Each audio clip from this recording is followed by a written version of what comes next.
Olá, sejam todos bem-vindos a mais uma aula do Cível na Prática. É um prazer imenso recebê-los aqui hoje para falar sobre o assunto de ação contra plano de saúde operado por autogestão. Antes de ingressarmos com a petição inicial propriamente dita, que é o grande anseio de vocês, eu quero conversar com vocês sobre alguns pontos que a gente compreende relevante antes mesmo de se distribuir uma petição inicial. Primeiro, falar um pouquinho desse filão na advocacia, que é a atuação em face da situação de plano de saúde. Seja o plano de saúde regido pelo Código de Defesa do Consumidor, seja o plano de saúde regido pela legislação específica e Código Civil, que são os planos de autogestão que a gente vai tratar aqui hoje. É um nicho grande, é um braço muito forte dentro da defesa do consumidor, que tem muita ação judicial, mas, infelizmente, a gente tem um fechamento aí, um caminho de fechamento do STJ em desfavor aos contratantes do plano de saúde. Mas nós, defensores, advogados, nunca poderemos deixar de lutar e não podemos nos render a esses entendimentos e sempre batalhar para que eles reflitam o melhor direito dos contratantes e dos nossos clientes. Então, mesmo com essa caminhada do STJ de endurecimento contra, no geral, com os consumidores, e em especial os de plano de saúde, nós devemos ainda ser firmes e fortes e ainda construir um bom nicho de atuação para a advocacia. E é muito importante falar isso porque esses dias eu tive até uma pergunta no direct relacionada à importância de especialização ou não no assunto. E eu queria abordar isso com vocês porque eu acho que é um tema, principalmente quem está no início da advocacia, tem muita dificuldade com relação a isso, muita dúvida de como tratar, se eu pego tudo, se eu não pego, se eu faço especialização. Diferentemente da área criminal, na área do direito privado, eu vou falar assim, não falar nem direito civil, vou falar do direito privado, quanto mais especializado, eu penso que é melhor para a sua atuação, porque ela vai dar mais qualidade ao seu trabalho. A área do direito privado ela é muito ampla. Se a gente pegar, por exemplo, o direito civil, ele é vastíssimo. Então, é importante você escolher um nicho grande, que tem um mercado forte na advocacia, como, exemplo, plano de saúde, e se especializar nisso. Porque hoje a concorrência é muito grande. Nós temos um número altíssimo de advogados no mercado, e quanto mais especializado, mais resultado você tem chance de trazer para o seu cliente. Então, se eu ficar muito genérico, eu não tenho chance de aprofundar meus estudos e aí posso ter problemas. Principalmente quem advoga sozinho, não tem uma sociedade de advogados. Então, tem que ter essa cautela e pensar muito nisso na especialização. Não que você não possa pegar outras causas, mas o seu foco, a sua divulgação, a sua imagem como advogado é importante ser construída dentro de uma especialização, porque daí você pode construir uma rede social, construir posts, fazer e-books para atrair clientes, respeitando, obviamente, o Código de Ética da Advocacia. Então, o direito relacionado a plano de saúde é bem interessante, porque dá para você também englobar também o direito médico, no geral, e fazer um bom trabalho na advocacia nessa área. Superada essa primeira parte, queria falar com vocês da preparação dessa ação contra a operadora de plano de saúde. Essa é uma ação, na minha visão, que é um tanto quanto complexa. Por que eu falo isso? Porque às vezes a gente entra com a ação de modo displicente, mal instruída, mal informada com relação aos fatos, e isso pode comprometer o resultado do seu processo e comprometer a sua imagem como advogado. Porque o êxito numa causa que pode se repetir várias vezes, ela vai atrair inúmeros clientes. Então, eu tenho que ter muito cuidado e muita preocupação em ter êxito das minhas demandas, porque isso é fator de atração de novos clientes. Por isso que a gente se preocupa muito com a qualidade do trabalho que é feito. Então, naquela entrevista inicial, o cliente te procurou no escritório, você vai ter que sugar informações daquele cliente. E eu falo literalmente sugar, por quê? É importante você verificar não só aquela prescrição médica que foi feita para aquele tratamento que ele busca ali, seu atendimento. Por exemplo, ele buscou para uma fisioterapia, ele buscou o seu atendimento no seu escritório para fazer uma cirurgia bariátrica ou para fornecer um medicamento para câncer. É muito importante que vocês coletem não só essa informação, é importantíssimo que vocês verifiquem qual é a doença que acomete aquele cliente seu e qual é o histórico de tratamento desse seu cliente. E vocês vão compreender isso quando a gente for enunciar os argumentos jurídicos da nossa petição inicial, a importância disso, principalmente diante do entendimento da 4ª turma do STJ, que tem sido um pouco desfavorável agora recentemente aos contratantes de plano de saúde, seja da relação de consumo ou não. Tá? Então a gente precisa ter essa cautela de buscar muita informação com esse cliente. Ah, professor, mas se esse cliente ele não trouxer informações para mim naquele primeiro atendimento ali, como que eu devo proceder? Primeira coisa, nós temos que analisar o laudo médico dele. O que está descrevendo aqui naquele laudo? Ele tem a descrição da doença completa, quais foram os tratamentos? Não, se não tem esse detalhamento, só está a prescrição do procedimento específico, você vai ter que conversar com o seu cliente para que ele solicite ao médico que lhe assiste que forneça um laudo médico detalhado. No primeiro momento, eu não recomendo você comprar uma briga com esse médico que assiste aquele cliente seu, porque você vai colocar o seu cliente em choque com o médico que faz a assistência dele. Mas, dependendo da situação, você vai ter que, como advogado, mostrar para esse médico que ele tem o dever de fornecer um atestado médico detalhado, com informações precisas, principalmente quando esse atestado, que vai ser tratado como laudo, for direcionado à confecção, à realização de uma perícia. Ele vai ter que evidenciar isso para vocês. E eu vou trazer, inclusive, na aula, um modelinho de requerimento que a gente apresenta ao médico para que ele faça as informações mais detalhadas para esse fim.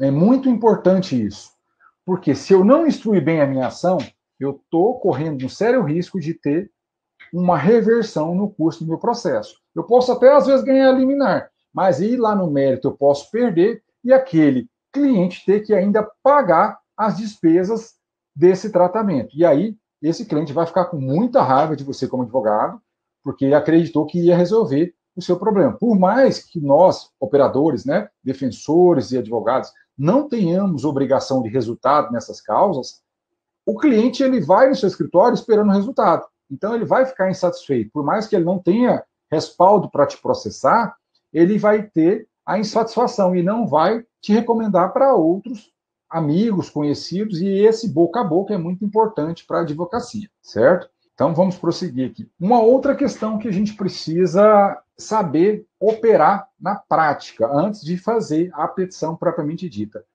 é saber navegar pelo site da ANS. Eu vou compartilhar com vocês minha tela aqui, porque eu compreendo que ele é muito importante. Eu já deixei até separado para facilitar para vocês, tá? Esses links, inclusive, eu vou disponibilizar para vocês aqui no chat, tá, pessoal? A consulta de cobertura é um outro fator muito importante que a gente precisa saber. Ó, eu vou deixar já o link aqui para vocês copiarem aí no chat. O site da ANS, eles nos dá uma ferramenta interessante. Deixa eu voltar aqui para vocês. Para eu consultar, como advogado ali, qual o procedimento. Eu não preciso saber de cor se aquele procedimento prescrito, aquela medicação, aquele tratamento, ele está coberto no rol da ANS. Eu não preciso saber disso. Eu preciso saber consultar esse rol. E a ANS nos dá essa ferramenta, nesse link que eu já disponibilizei para vocês aqui no chat, de como consultar a cobertura daquele plano. Então, eu vou colocar qual que é o tipo de segmentação, se é de consulta, se é de internação, se é de parto ou se é de odontologia. E aí vou prosseguir com os demais passos aqui. E aí a ANS vai me dar a resposta para essa cobertura, não. Vamos tentar exemplificar para vocês aqui, só colocar aqui, né? Vamos colocar aqui, por exemplo, uma fisioterapia. Ó, ele vai jogar aqui a tabela, o que é possível de cobertura, e ainda coloca o ato normativo para vocês, que indica a possibilidade de cobertura. Tá? Então, esse aqui é muito importante para a gente demonstrar que está no rol da ANS. Eu também posso juntar a resolução específica, que é a 428/2017, na minha petição inicial para demonstrar que esse procedimento está previsto naquele rol. Certo, pessoal? Além essa consulta, eu também tenho que aprender a trabalhar com reclamações administrativas na ANS. Eu vou deixar o link para vocês aqui no nosso chat, para a gente compartilhar com vocês. Vou colar no meu browser aqui para a gente conseguir. Dentro do site da ANS, nesse link que eu disponibilizei para vocês, a gente tem os canais de reclamação junto à ANS. Fale Conosco, a Disque ANS e também a Ouvidoria dos Planos, que é um outro canal também que pode resolver os pequenos problemas, ou os problemas de pequena monta, negativas, que não são, por exemplo, off-label, outros procedimentos mais simplificados. Então, tem possibilidade de se alcançar a solução com essas reclamações administrativas. E mais do que isso, ela é importante também para a situação de eu, por exemplo, tenho um procedimento que eu precisava fazer, eu recebi a negativa do plano de saúde por telefone, mas eu queria receber por escrito essa negativa. Enquanto consumidor de plano de saúde, em sentido lato, ou contratante, no caso de responsabilidade fora da relação de consumo, eu tenho o direito de receber, pela normativa da ANS, a negativa por escrito, com detalhes, com indicação da cláusula contratual que fundamenta essa negativa.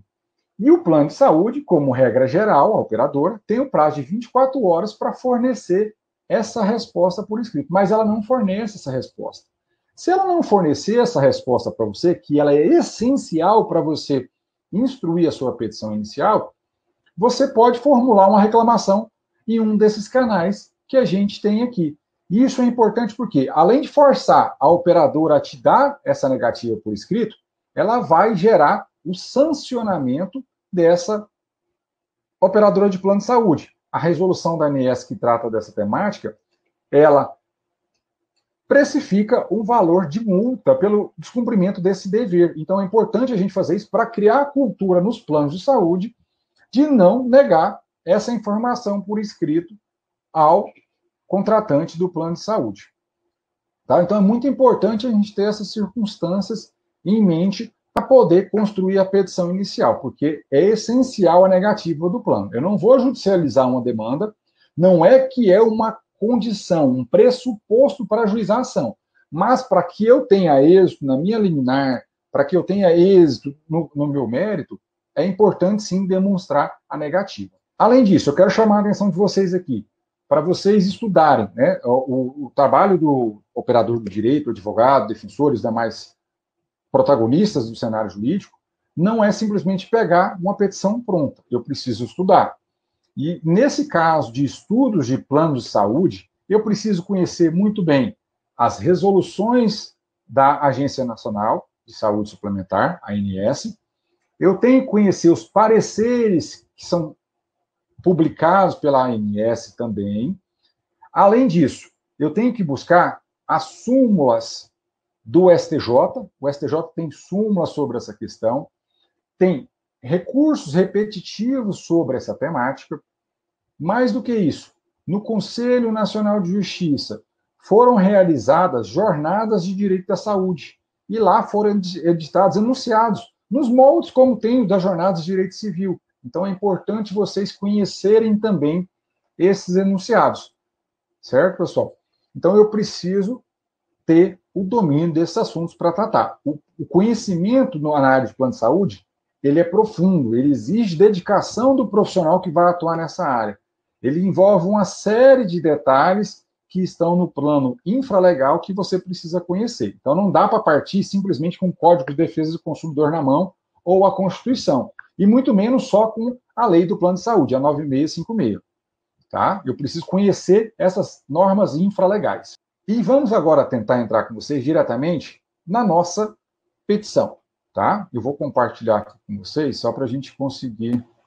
Vamos à petição propriamente dita. Antes de entrar na petição, eu trouxe para vocês aqui o modelinho de requerimento que eu costumo fazer, e você, como advogado, pode fazer isso como se fosse uma notificação ao médico, ao profissional que assiste aquele paciente. Mas, como eu falei a vocês, a gente vai utilizar isso aqui como último recurso para você não causar uma estranheza na relação do seu cliente com o médico que assiste ele. Porque, em tese, aquele médico que prescreveu o procedimento é que vai realizá-lo. Então, a gente não pode quebrar essa relação entre eles, salvo numa extrema necessidade de o médico se recusar a fornecer um atestado médico detalhado. Então, vocês podem fazer o paciente, vem sendo assistido por Vossa Senhoria, no tratamento da doença, por meio do plano tal, na última consulta, houve a indicação do procedimento X, que eu já deixei em branco para vocês, em razão das CIDs tais. No entanto, essas informações não são suficientes. Para que seja viável judicialmente a concessão da autorização, é necessário que se forneça atestado médico detalhado, conforme preconiza a resolução do Conselho Federal de Medicina 1658 de 2002. Ela é antiga, mas ainda está vigente, tá, pessoal? E aí ela discrimina aqui as observações dessa informação do atestado. E para a gente, o que é mais relevante ainda? Quando o atestado for solicitado pelo paciente ou representante para fins de perícia médica, ele deve observar o quê? Diagnóstico, resultado do exame, conduta terapêutica, prognóstico, consequências à saúde do paciente, que é importantíssimo para efeitos de tutela de urgência, o provável tempo de repouso estimado necessário, e registrar esses dados de maneira legível, identificando quem está subscrevendo esse atestado.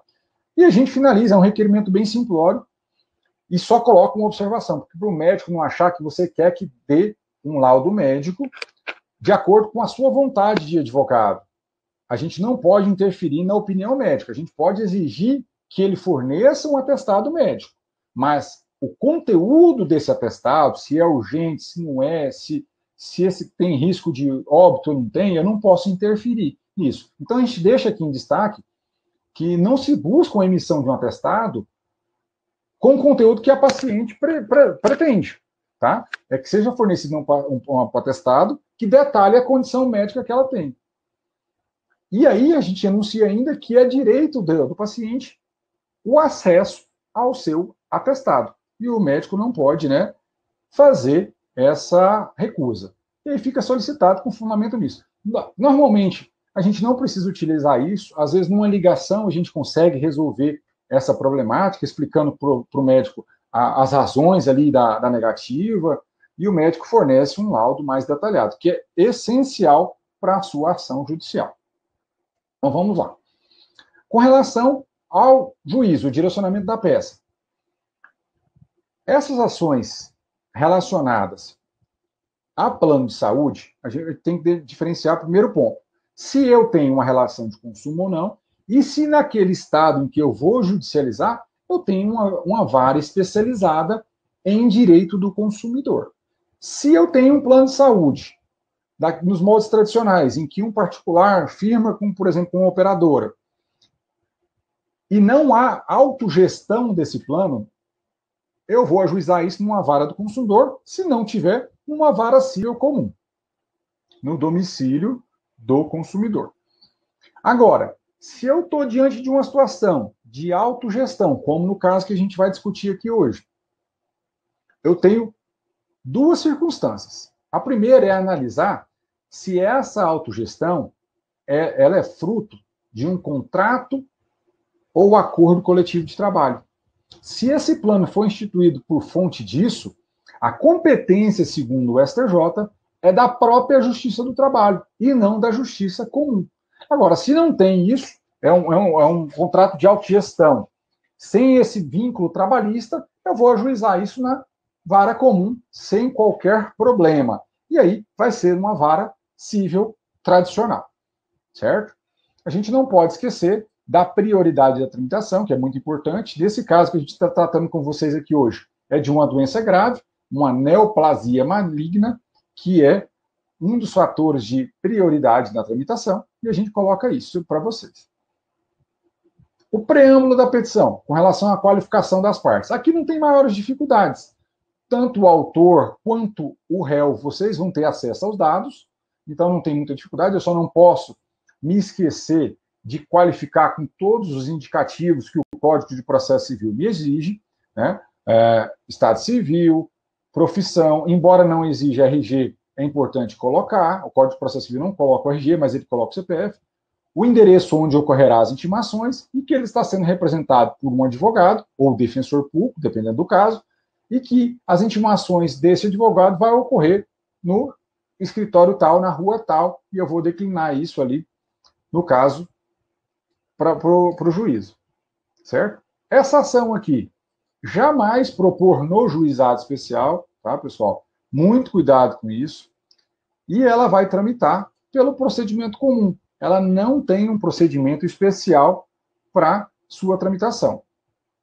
E essa ação, o que é o objeto dela? O objeto da ação, aqui no caso que a gente vai trabalhar com vocês, é uma obrigação de fazer com reparação de danos, em face da operadora específica.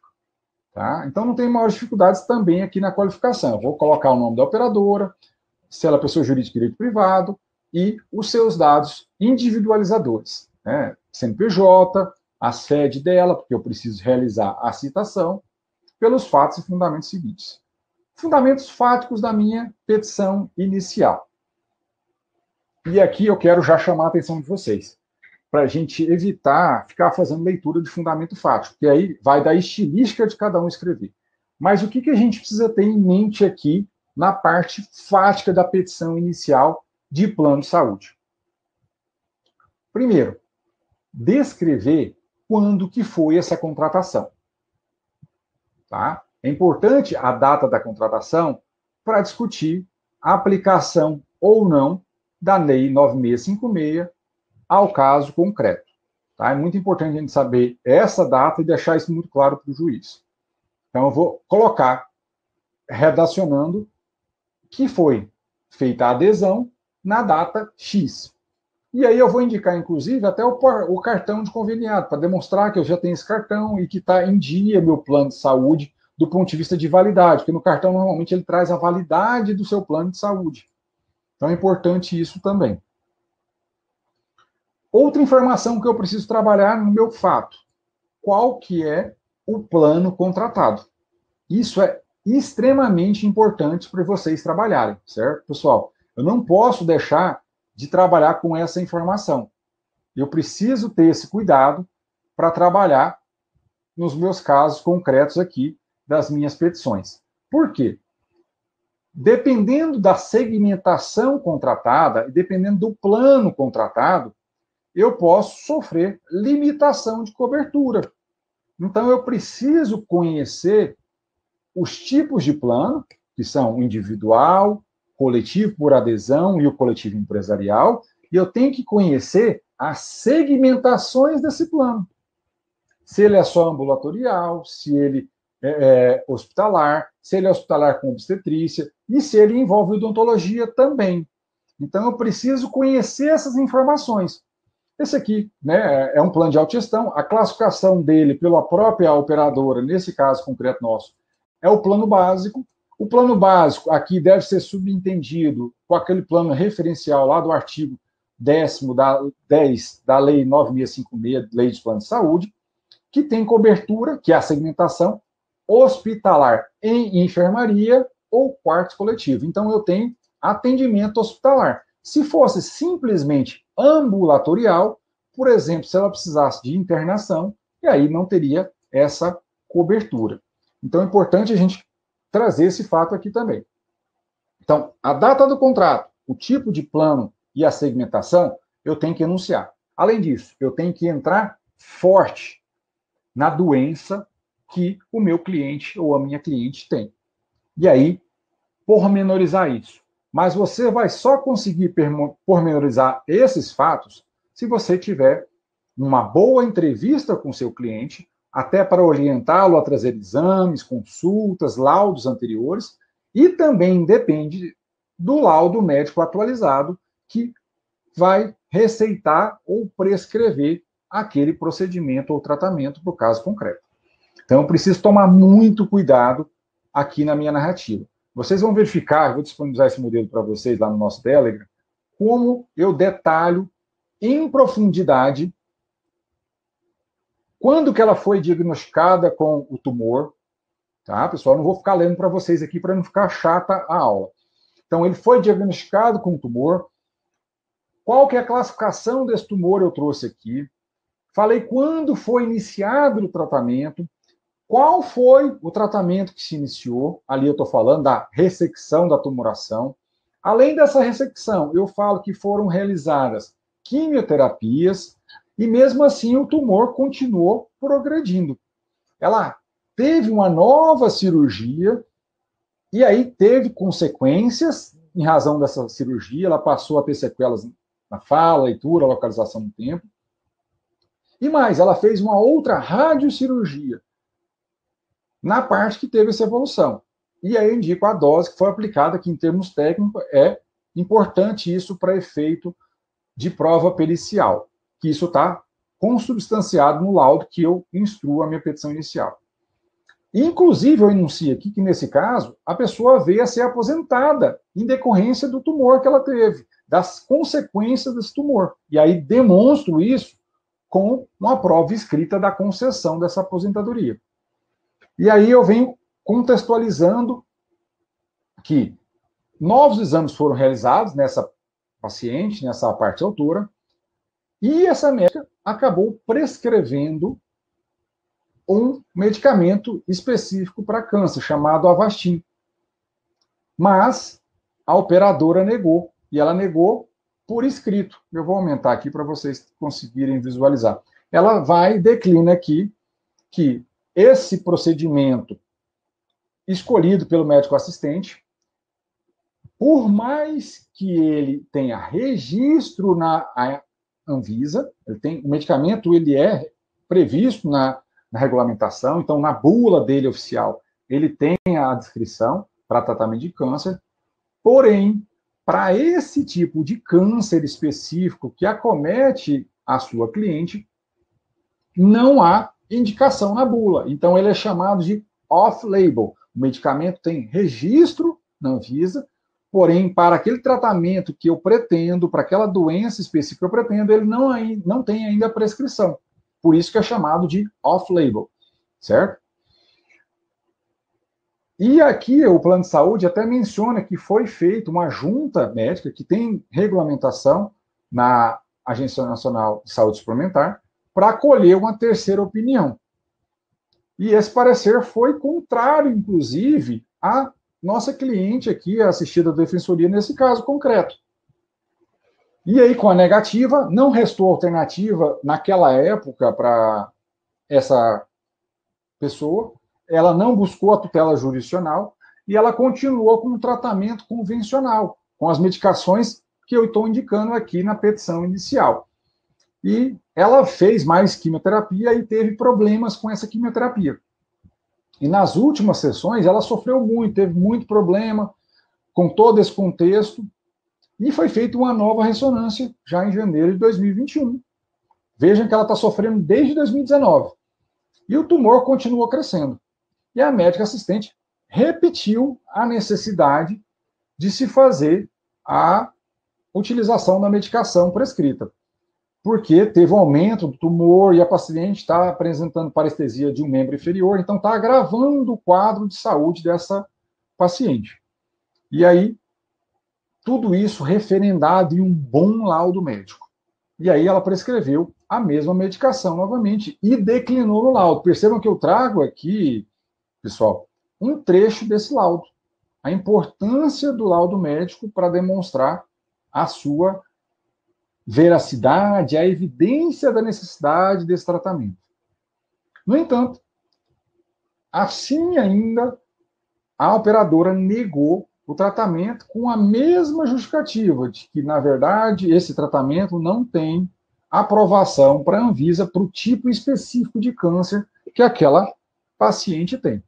E aí eu detalho, falando, olha, a pessoa está há bastante tempo, há tempo X, sofrendo com o câncer, ela não pulou nenhuma etapa, ela fez todos os tratamentos necessários, mas não houve solução. Então, a última cartada dela, a última chance dela é com relação à utilização dessa medicação chamada Avastin.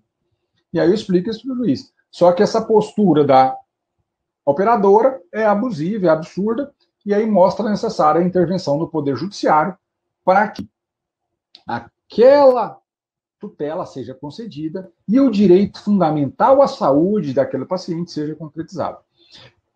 Percebam o quão detalhado foi os meus fatos. Eles foram minuciosamente pontuados aqui para que o juiz, ao ler isso, ele se sensibilize com a situação e veja a premência de se conceder tutela de urgência. Se ele não ler mais nada da petição inicial, ele teria elemento suficiente para dar a tutela de urgência nesse caso, como de fato aconteceu aqui no caso concreto. Não percam isso de mira. Muito importante sempre esse cuidado com a narrativa fática aqui. E aí vamos para a parte jurídica da nossa petição. Eu quero fazer com vocês vão perceber o seguinte, que eu estou dividindo em tópicos a minha fundamentação jurídica, para ficar mais fácil, para vocês até aproveitarem a estrutura da minha petição inicial para outros tipos de procedimento. Porque aqui nesse caso, como vocês estão verificando aqui, é um plano de autogestão para um uso de medicamento para câncer, que é chamado de off-label. Então, ele não tem aprovação dentro dos planos da Anvisa para aquela doença específica que aquela pessoa está sofrendo. Então, tem que tomar muito cuidado com isso. Mas essa primeira parte, que a gente está falando da obrigação da operadora garantir a saúde da parte demandante, eu tenho uma estrutura base para trabalhar com várias outras modalidades de ação contra plano de saúde de autogestão. E aí vem um grande parênteses que a gente precisa fazer com vocês aqui. O plano de autogestão foi objeto de súmula pela STJ no seguinte sentido, que não se aplica o Código de Defesa do Consumidor. E eu vejo na prática muita, mas é muita petição inicial que fundamenta ações contra operadoras de autogestão com base no CDC. Por mais que, pessoalmente, eu, você, como advogado e operador de direito, tenha convicção de que deveria ser aplicado o CDC, o que interessa para a prática é que o STJ entende que não. Então, vai resolver eu conseguir alguma discussão nesse sentido? Eu falar que aplico o CDC, entrar no CDC? Eu teria algum argumento para pedir a superação desse entendimento? Neste momento, eu acho difícil. Então, não adianta fazer isso e não perca tempo com isso. Então, você parte para a sua argumentação com base na Constituição, a Lei de Plano de Saúde, a 9656 de 98, e o Código Civil. E são elementos mais do que suficientes para te dar respaldo para a procedência dos seus pedidos. Eu anuncio aqui para vocês, e até estou trazendo bastante jurisprudência como nota de rodapé. Não é a regra geral, vocês não devem fazer isso como regra geral. Eu estou fazendo isso para ilustrar para vocês e deixar como base de consulta, mas tentem enxugar o máximo possível a inicial de vocês.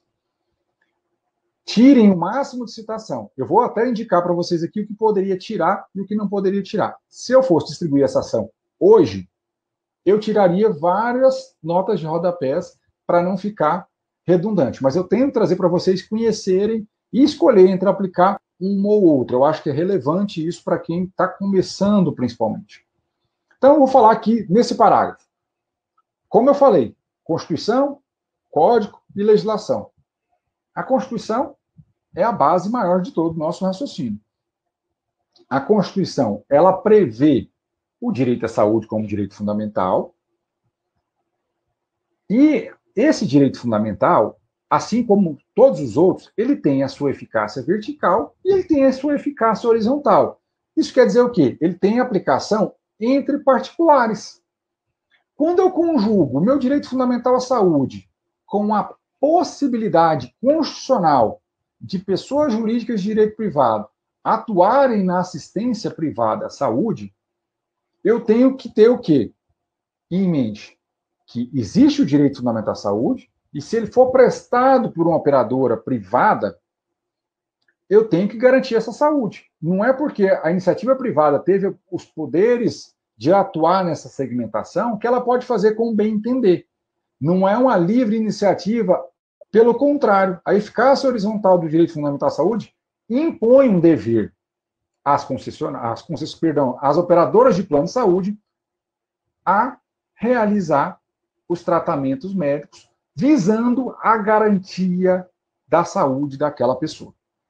E isso não é só da cabeça do Homero, pessoal. A própria legislação de plano de saúde, por isso que eu falo, a gente parte do macro, Constituição, com a conjugação do direito fundamental à saúde, e entra na parte infraconstitucional, nas leis propriamente ditas. E essas leis devem espelhar o direito fundamental que está preceituado na Constituição. Eu não posso simplesmente rasgar a Constituição. Nós temos a tônica hoje do direito civil constitucional. Então não podemos rasgar a Constituição. Tanto é que aí, na lei de plano de saúde, ela vem e fala o seguinte: percebam que aqui eu não transcrevo nenhum dos artigos. Eu cito eles, artigo 1º e inciso 1, e artigo 35F da lei de plano de saúde, a 9656, e eu faço uma paráfrase. Transcrever artigo, hipótese raríssima na petição inicial. Tá? Evitar isso. O juiz conhece, ele pode pesquisar. Faça uma paráfrase, vai atrair muito mais o juiz. Então, a gente fala aqui nesse parágrafo para o juiz: olha, o plano de assistência à saúde, ele tem uma finalidade legal. Ele tem que garantir a assistência à saúde. A plano médico, hospitalar e odontológico. E mais do que isso, ele compreende todas as ações necessárias para a prevenção e recuperação da doença, manutenção e reabilitação da saúde.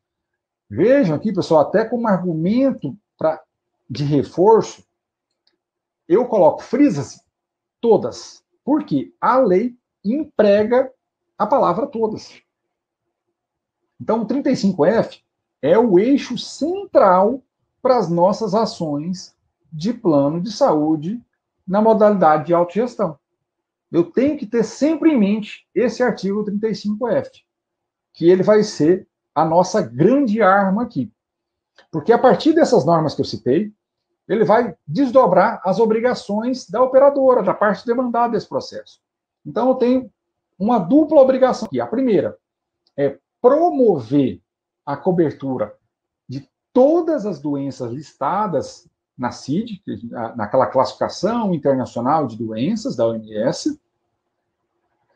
E isso está onde? No artigo 10 da Lei 9656.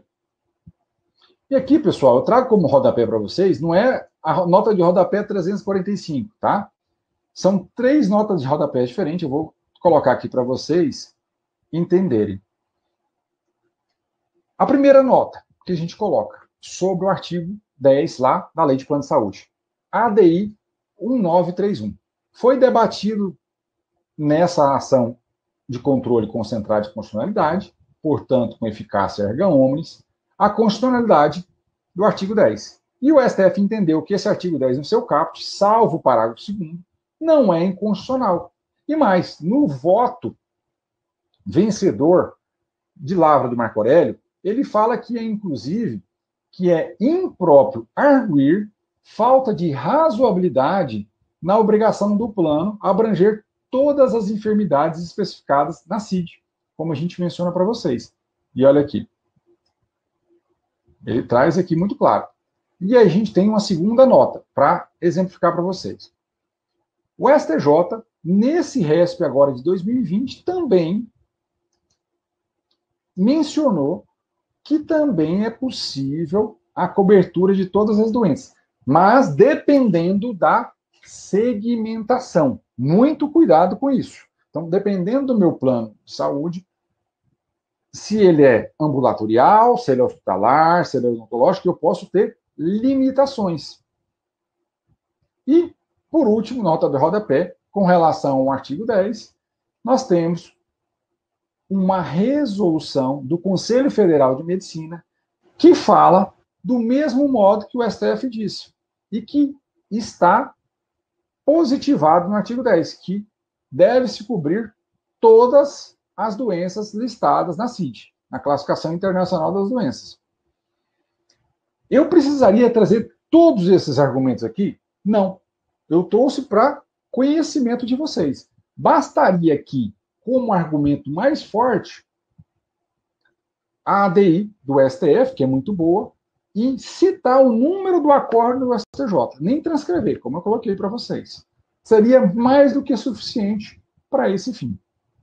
Então, tendo em mente essa premissa, que ele deve cobrir todas as doenças, eu tenho também a segunda obrigação da operadora, que é disponibilizar os procedimentos, insumos, medicamentos previstos no rol da ANS, que está estipulado onde? Resolução 428 da ANS. Essa resolução, eu não preciso conhecer todos os procedimentos, eu posso consultar essa resolução, ou eu posso jogar naquele link que eu disponibilizei a vocês, de consulta lá no site da ANS, que eu vou verificar se esse procedimento está listado nesse rol. E aqui, dentro dessa segunda obrigação, eu preciso destacar a grande discussão que a gente tem sobre o caráter exemplificativo ou não desse rol da ANS. E aí eu tenho que mencionar isso na petição inicial. Aí eu falo para o juiz, olha, o rol é interpretado pelo STJ, e aí coloco o julgado como nota de rodapé, como uma mera exemplificação. De modo que se a doença estiver contemplada na CID, então, portanto, no plano de saúde, a operadora não pode limitar os tipos de procedimento. Ela não tem a prerrogativa de escolher qual é o melhor tratamento. Essa escolha é do médico assistente. Mas a gente tem uma regressão dentro do STJ. Aqui eu estou citando aquilo que nos favorece, obviamente. Eu não vou ficar batendo para o juiz naquilo que desfavorece, mas ainda prevalece no STJ que o rol é meramente exemplificativo. Então, se aquela doença está listada na CID, o plano de saúde deveria cobrir os procedimentos. Por quê? O natural da medicina é evoluir tecnologicamente. Então, não caberia ao plano de saúde engessar essas limitações. Mas o STJ, por sua quarta turma, tem começado um novo entendimento de que, na verdade, esse rol não é meramente exemplificativo, porque isso quebra o equilíbrio econômico do contrato de plano de saúde. E a gente tem que ligar o nosso alerta aqui como defensor do consumidor ou do contratante, no caso de autogestão, porque isso vai certamente, já tentou se afetar o ano passado para se rediscutir isso em recurso repetitivo, mas foi desafetado. Esse ano, 2021, provavelmente vão buscar a afetação disso e a gente corre um sério risco de o STJ vir a consolidar um entendimento desfavorável a nós, advogados, que atuamos frente aos contratantes de plano de saúde. Se for definido que aquele rol é taxativo, vai dificultar muito a vida dos pacientes e de seus clientes, respectivamente. Então, eu preciso tomar cuidado com isso e preparar a minha petição inicial para isso. Por isso que eu enuncio aqueles argumentos para a gente, numa eventual apelação, ter pré-questionamento para levar a questão ao STJ de forma muito fundamentada. E aí a gente prossegue. A gente tem essa base, por isso que eu falei que a gente, tendo isso aqui, a gente consegue trabalhar com qualquer outro tipo de tratamento. Essa primeira base aqui que eu trouxe para vocês, ela já deixa pré-pronto para toda qualquer outra argumentação relacionada à autogestão. Então eu posso trabalhar muito bem com isso. Lógico, se eu fosse envolver um contrato de plano de saúde, eu deveria aqui acrescentar argumentos relacionados ao CDC, mas não é o caso nesse momento. Então, definidas essas duas obrigações, eu vou ter que fazer o quê? Agora, contextualizar com o meu caso concreto. Então, no caso presente, não teve exclusão explícita e direta, porque para excluir alguma cobertura tem que estar muito claro no contrato, com informações destacadas, e não tem isso. Nesse caso concreto, não tem isso. E normalmente não tem. É tudo muito de modo genérico, vago, justamente para deixar o consumidor e o contratante, o plano de saúde, numa situação de desvantagem. Então, se não tem nada explícito nesse sentido, a interpretação que vai reger o que é a do 423 do Código Civil. Vejam que o 423, se vocês pegarem a redação dele, ele fala que a interpretação ela é favorável ao aderente. Eu tenho que buscar essa interpretação, que é uma lógica muito análoga à lógica do Código de Defesa do Consumidor, que deve se prevalecer a interpretação de modo mais favorável ao consumidor. Então, eu não preciso do CDC. Às vezes a gente escuta muito, mas sem o CDC aqui inviabiliza a minha ação no plano de autogestão. Não, você tem elementos para isso, para trabalhar. E lembrando, a gente traz mais citações para vocês, mas sempre em nota de rodapé. Isso que a gente está consolidando para vocês aqui como texto, a gente traz o respectivo respaldo da nota de rodapé. O STJ vem e fala: o fato de não ser aplicado o CDC aos contratos de plano de saúde sob modalidade de gestão não atinge o princípio da força obrigatória, sendo necessária a observância das regras do Código Civil em matéria contratual, notadamente acerca da boa-fé e dos desdobramentos dela decorrentes. E aí ele vem e coloca, ali inverso justamente de propósito, é abusiva a cláusula que prevê a exclusão da cobertura de plano de saúde de procedimentos imprescindíveis para o êxito do tratamento. É aquilo que eu mencionei a vocês. Tem a doença prevista na CID, o fato de ter a aprovação, no caso concreto, por exemplo, do medicamento, não afasta a cobertura do plano de saúde. Mesmo diante de uma situação de não aplicação do CTC. A interpretação tem que ser sempre favorável ao aderente. E é isso que a gente trabalha aqui.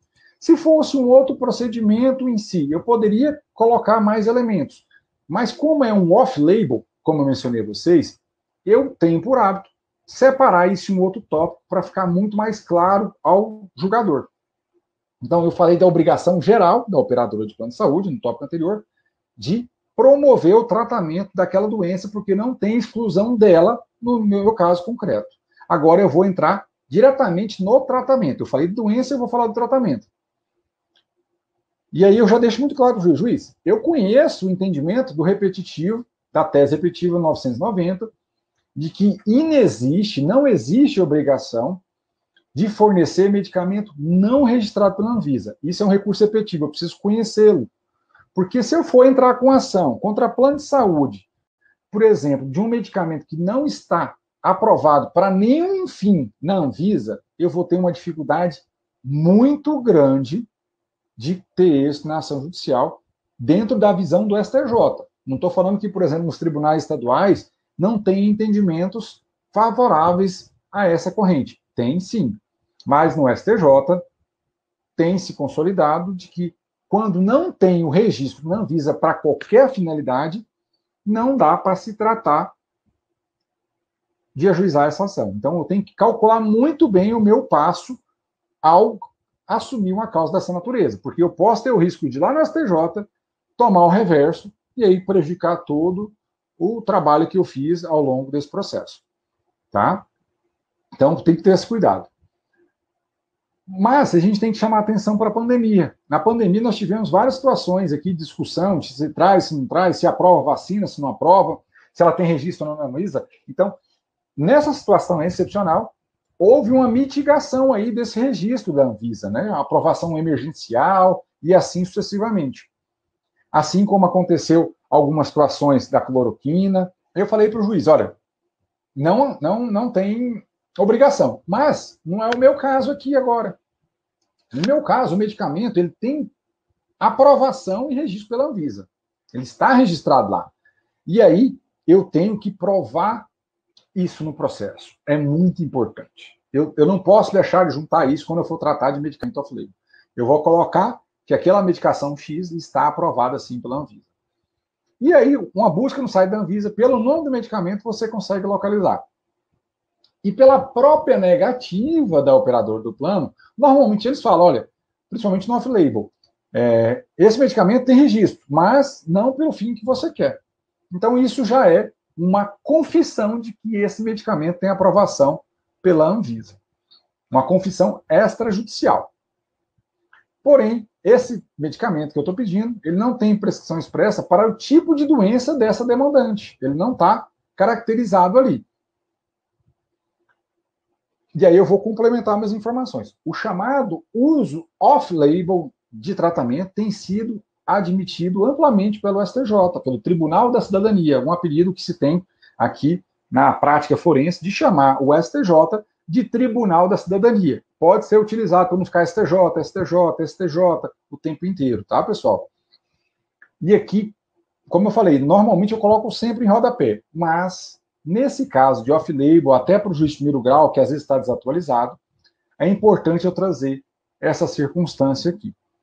Eu descrever o entendimento do STJ de que o off-label tem respaldo na sua jurisprudência. Por que eu trago isso? Para que o juiz não confunda com o tema repetitivo que eu falei para vocês, que é o 990, que ele não cobre tratamentos não registrados na Anvisa. Aqui é diferente, tem o registro, mas aquele medicamento eu quero usar para uma outra finalidade ainda não aprovada pela Anvisa. E o STJ fala que o entendimento firmado por este Superior Tribunal entende que é abusiva a recusa da operadora de plano de saúde custear a cobertura do medicamento registrado na Anvisa e prescrita pelo seu médico, ainda que se trate de fármaco off-label ou utilizado em caráter experimental. E veja um detalhe, pessoal, eu trouxe uma jurisprudência da autogestão, específica do meu caso concreto. Eu preciso trazer 10 jurisprudências aqui, 10 julgados? Não. Eu trouxe um atualizado que demonstra o entendimento firmado pelo STJ e para o meu caso específico de autogestão. Além disso, como reforço, eu explico ao juiz que, no caso presente, não incide a exclusão do artigo 10, inciso 1, que são aqueles tratamentos clínicos experimentais. Por que eu falo isso? Tá? Porque a resolução 428 da ANS, que eu cito aqui para vocês, do mesmo modo que ela elenca os procedimentos, ela fala que, como regra geral, não é cobertura obrigatória os procedimentos off-label, com exceção da disposição do seu artigo 26. Quando houver, nesse artigo 26, ele traz, entre outras hipóteses, quando esse medicamento, por exemplo, ele tiver já aprovação para fins de utilização do SUS.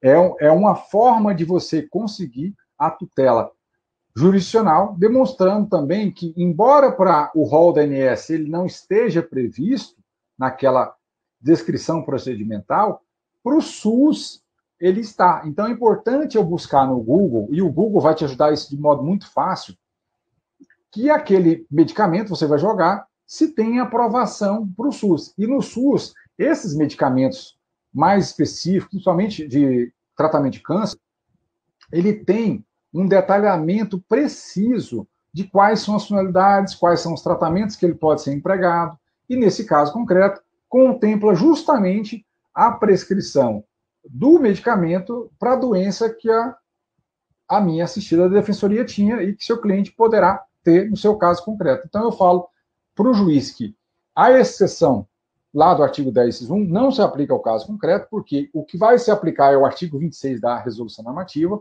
já que no SUS já tem utilização e aplicação deste procedimento no caso da minha doença, mesmo não havendo registro na Anvisa para fins da minha ação contra plano de saúde.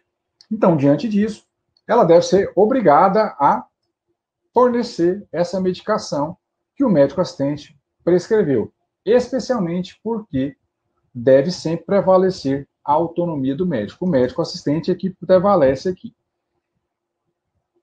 Então, a obrigação da operadora fica concatenada em 2 tópicos. O primeiro, genérico das obrigações quanto à doença e o rol de procedimentos. E o de baixo, eu sempre recomendo a gente trabalhar com o procedimento em si, para a gente esmiuçar um pouco mais.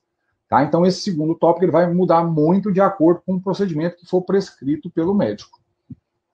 Aqui, eu posso trabalhar também com a inversão do ônus da prova, só que como eu não tenho uma relação de consumo, eu vou aplicar o artigo 373 do Código de Processo Civil, que aplica a teoria das cargas dinâmicas de distribuição do ônus da prova. E qual que é o argumento que eu vou trabalhar nesse caso concreto aqui? Que a inversão do ônus da prova, ela se pauta num pequeno, grande argumento, na verdade, né? Pequeno porque ele se apega a uma das hipóteses do 373, mas, no fundo, ele é muito forte. Por quê? eu argumento que a facilidade probatória da parte ré é muito maior do que da parte autora. E ela é maior por quê? Eu explico. Porque há uma facilidade técnica de produzir provas quanto aos aspectos da doença e do procedimento prescrito. A empresa, a operadora de plano de saúde, tem recursos e comissões médicas para esse fim. Então, por isso que eu posso pedir a inversão do ônus da prova. Eu explico isso aqui para o juiz. E não vai causar prejuízo a ela nesse sentido. Então, peço a inversão do ônus da prova ali como regra de procedimento. E aí, eu poderia parar a minha petição inicial aqui. Numa regra geral, eu poderia só simplesmente pedir a obrigação de fazer. Mas, dependendo do caso concreto, eu posso também inserir na minha petição inicial pedido de danos morais. Professor, eu posso pedir dano moral em toda ação contra o operador de plano de saúde? Eu não recomendo. Por que eu não recomendo? Diante do posicionamento do STJ sobre esse tema. Eu vou tratar aqui, como eu tenho uma relação contratual, eu vou falar dos ilícitos contratuais, a violação dos seus deveres. E isso já está muito bem explicado lá. Então, eu reitero essa argumentação do juiz, falando, juiz, no caso concreto, há um ilícito aqui, porque ela negou de modo infundado o tratamento. Então, esse é o ato ilícito em si. E ela não cumpriu as suas obrigações contratuais e legais. E isso retardou o tratamento necessário e imprescindível à preservação da vida da nossa cliente. E o que aconteceu com isso? Qual foi a consequência desse retardamento? A pessoa que está com câncer, já fez vários tratamentos. Com certeza, ela passou por um transtorno psicológico, não só ela como familiar, gigantesco, porque ela estava vendo ali a sua esperança, a sua expectativa de vida sumir, se esvair. Então, o ato ilícito da requerida causou um transtorno psicológico gigantesco naquela pessoa. Então, abalou ainda mais a saúde dela, do ponto de vista principalmente mental. Então, eu vou argumentando isso para o juiz. E no caso concreto aqui, a gente teve uma dupla negativa. A negativa anterior e essa recente que fundamentou a ação. Então, isso agrava ainda mais o quadro de perturbação dos direitos da personalidade daquela pessoa. Então, ela viu a sua última oportunidade de ser tolhida pela requerida. E percebam, pessoal, eu trago aqui para vocês a jurisprudência do STJ de 18 de dezembro, aí, publicada um dia antes do recesso nosso, aí, que começou praticamente dia 19, né, que foi sábado, que ele fala o seguinte, eu vou trazer para vocês aqui. Quando que eu vou conseguir buscar indenização por danos morais? Veja o que eu trago. Tratamento quimioterápico, ilegalidade da recusa, precedentes, dano moral configurado. E aí, aqui, o que eu preciso entender? Esse tópico 2 aqui. E quando eu for fazer isso, pessoal, eu posso, por exemplo, aqui, suprimir as partes que são irrelevantes. Em várias situações eu faço essa técnica, tá? Eu deixar só o que é relevante. No caso aqui, o descumprimento contratual, que culmina em negativo de cobertura e procedimento, somente enseja a reparação a título de danos morais quando houver agravamento da condição de dor, abalo psicológico ou prejuízo à saúde já debilitado do paciente, que foi constatado pelo tribunal de origem. Então, percebam aqui, para eu pedir dano moral, eu vou ter que analisar muito bem o meu caso concreto. Nos tribunais estaduais, o entendimento está melhor do que o STJ. Tem vários julgados de tribunais de justiça dos estados que mencionam que essa situação, inclusive, é um dano moral presumido. Mas o STJ entende que tem que estar evidenciada a situação de agravamento dessa condição. Na minha concepção, com Homero, uma pessoa que está se tratando de uma doença grave, é óbvio que a negativa agrava essa situação. Ela está vendo a sua esperança de recuperação, de curar, de que o contrato cumpra o seu objetivo, ser absurdamente negado pelo operador. Então, haveria sim dano moral em todas as situações, mas o STJ tem essa limitação. Então, eu vou ter que analisar muito bem isso. E no caso aqui, a gente argumenta que justamente houve, né, esse abalo psicológico, inclusive, né, vinculado à sua família, diante dessa demora na concessão do tratamento que tem registro na Anvisa. Agora, se eu fosse, por exemplo, numa situação que o medicamento não tem nenhum registro na Anvisa para finalidade alguma, eu jamais pediria indenização por danos morais, porque isso vai gerar, né, consequências ruins para você, vai depositar uma confiança no seu cliente que a chance de êxito, às vezes, é praticamente zero. Então, tem que calcular muito bem o meu passo. E, por fim, a gente entra no valor indenizatório. Configurado ali o dever indenizar, a gente entra na parte do valor indenizatório.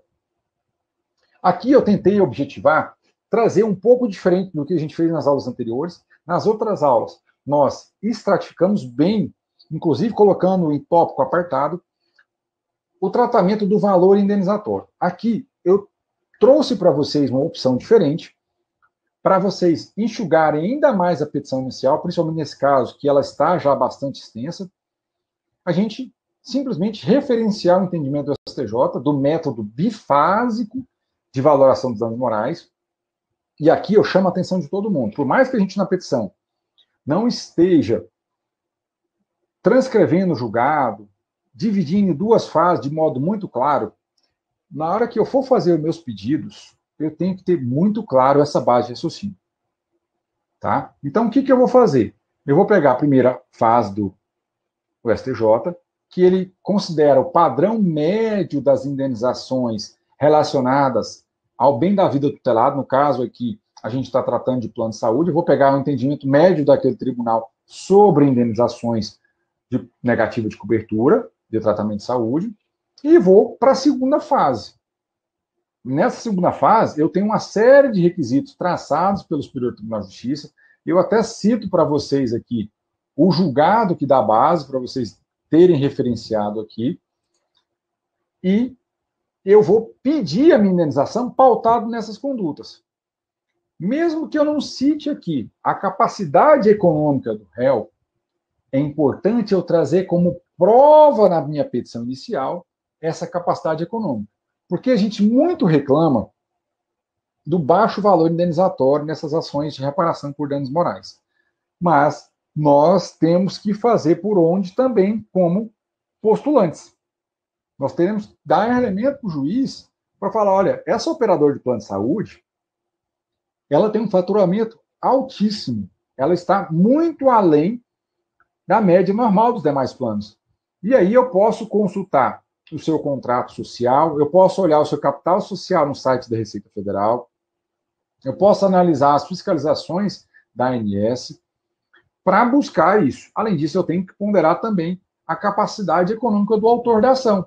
E isso eu vou fazer com a prova da minha renda na minha petição inicial, que já serve também no caso de eu pedir gratuidade da justiça. Então, por mais que eu não detalhe aqui para tentar enxugar inicial, a instrução probatória é essencial para eu ter um valor indenizatório digno.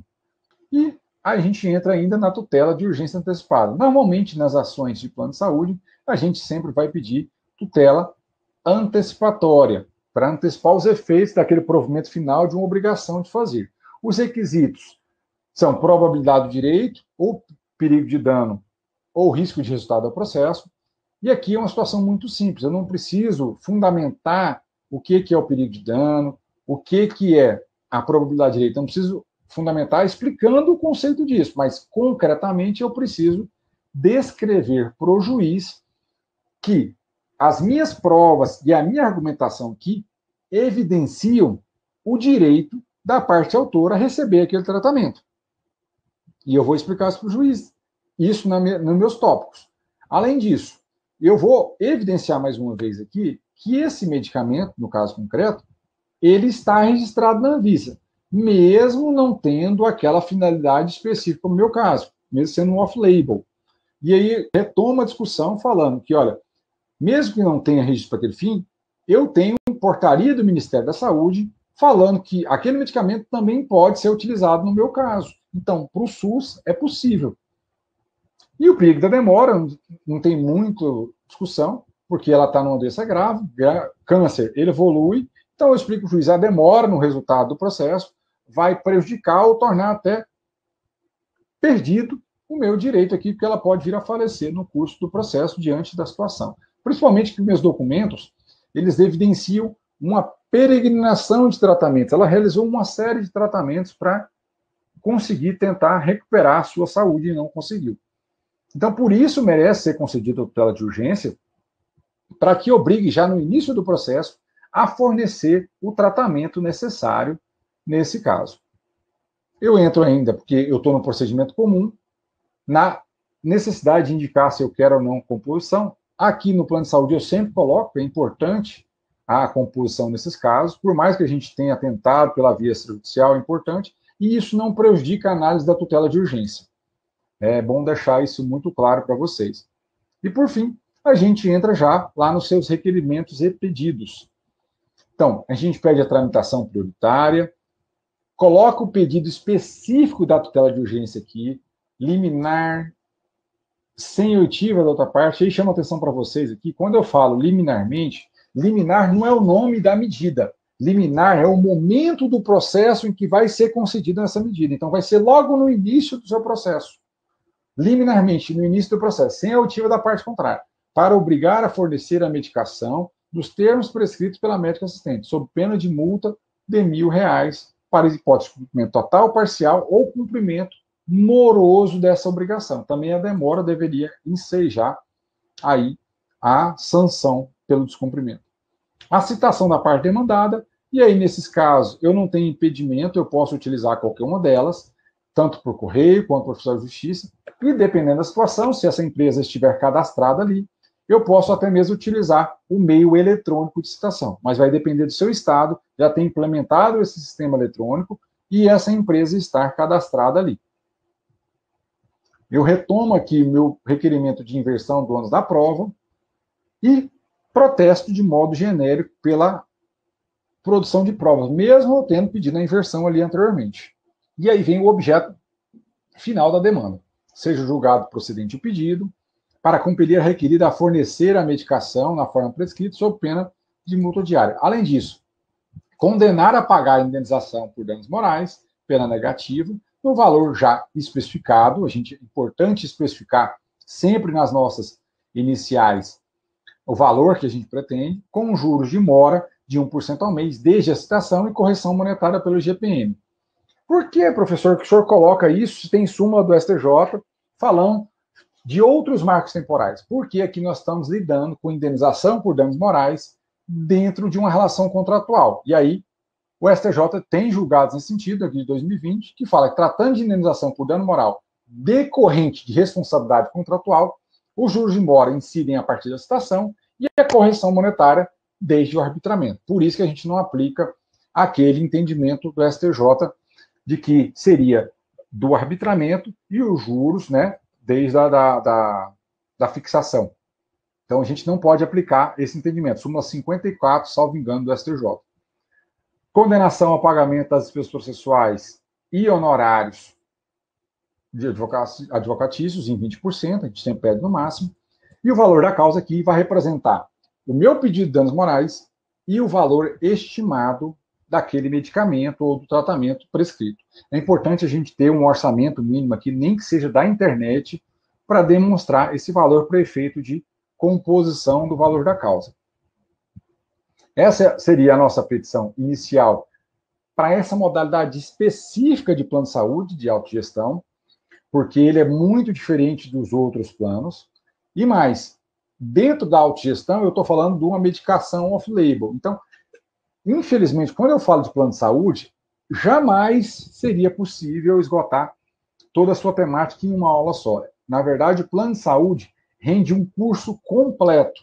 Por que eu falo em curso completo? Porque eu tenho que compreender, primeiro, a parte teórica, compreender tipos de plano de saúde, como mencionei a vocês, segmentações de plano de saúde, entender aquele rol de cobertura, entender as doenças, e mais do que isso, entender as normativas todas da ANS dessa temática, prazos, por exemplo, de atendimento dos meus pedidos, quanto tempo que eu tenho que esperar para receber um tratamento de complexidade, um de baixa complexidade, um procedimento de urgência. Eu tenho que compreender tudo isso para atuar e ser um bom advogado na área de plano de saúde especializado. Eu tenho que estudar muito isso. Então, a gente, em outras aulas, a gente vai trazer outros assuntos relacionados ao plano de saúde. Não se esgota aqui a nossa discussão, porque realmente é muito amplo. E eu vou ver o resultado da nossa enquete aqui sobre a forma de responder. Quase que deu um empate, né? Na minha visão, deu um empate técnico aqui. Não sei se todos conseguiram ver o resultado aí. E ficou 27% ao final da aula. Uma live na próxima quinta, 37%. E no Stories do Instagram, 35%. Ficou quase que um empate técnico aqui a discussão, mas venceu a live na próxima quinta-feira. E como eu gosto da democracia, nós vamos respeitar essa democracia e vamos fazer essa live para vocês na próxima quinta-feira. Mas o que eu vou fazer? Amanhã eu vou abrir a caixinha de perguntas do Instagram. Para quem não puder participar da live, disparar todas as suas perguntas ali, para a gente, na quinta-feira, responder essas perguntas que foram feitas na caixinha e outras que surgirem no curso da live. Eu divulgo para vocês o horário, eu vou verificar se a gente consegue fazer por volta de 20 horas do horário de Brasília, eu acho que é um horário razoável, 20h30, que seria 19h30 de Mato Grosso do Sul. E aí eu respondo todas essas perguntas para vocês. Aí a gente faria uma aula mais curta hoje para a gente fazer uma dobradinha na quinta-feira, complementando o plano de saúde aqui com vocês, certo? Eu gosto de realmente respeitar a democracia nesse caso concreto aqui, tá? Então, bombardeiem amanhã. Eu vou salvar aqui também, fiquem tranquilos, quem fez as perguntas no nosso chat, eu vou colocar todas elas na nossa live de quinta, tá? Eu vou embutir toda essa discussão, as do Instagram e também a nossa da aula de hoje. E a petição eu já coloco para vocês amanhã cedo, e o reprise da aula também para quem que perdeu ou chegou atrasado e quiser assistir ou reassistir, a gente coloca para vocês amanhã. E agradeço mesmo de coração a participação de todos vocês e muito obrigado. Um abraço, pessoal. Tudo de bom.